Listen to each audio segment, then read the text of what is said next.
Deadly rampage in New Orleans came to an end after the suspect died in a shootout with police officers. 2 officers were injured in that shootout. Let's go now to NewsNation's Alex Caprariello. Alex, what do we know about the condition of those officers, how they're doing? Well, I've been able to speak to some sources who have family inside the New Orleans Police Department. They tell me that those 2 officers are stable, so that is good news.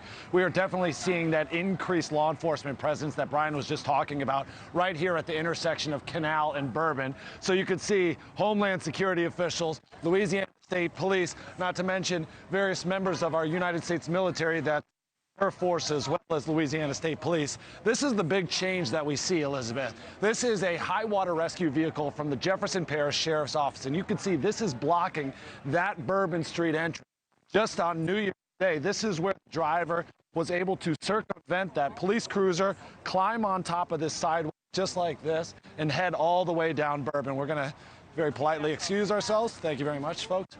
And now we're seeing all the way down Bourbon. This is exactly where the driver went down this sidewalk and continually barreling down Bourbon Street, plowing into hundreds of people that were out here celebrating their New Year's Day event. Obviously, a lot of changes that have happened since then. I showed you the big truck. You could see these new iron barriers that were just placed this afternoon. We saw cranes actually coming and lifting them. Not to mention, this is the other barrier that was not actually lifted at the time of New Year's Day.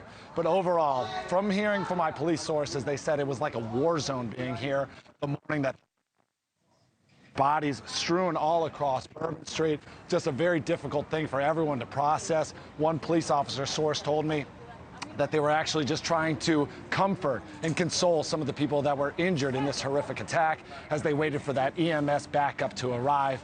But again, just something that this whole city is processing a little more than 36 hours since that attack. Yeah, there may be that real effort by city and state leaders to move on and say we've got it under control here and everything's good. This is a massive trauma that the people in and around that area have suffered, and that is not going to just be glossed over in a few hours. Alex Caprariello right there live on the scene. Thank you so much. Thanks so much for watching. Go to joinnn.com to find NewsNation on your television provider.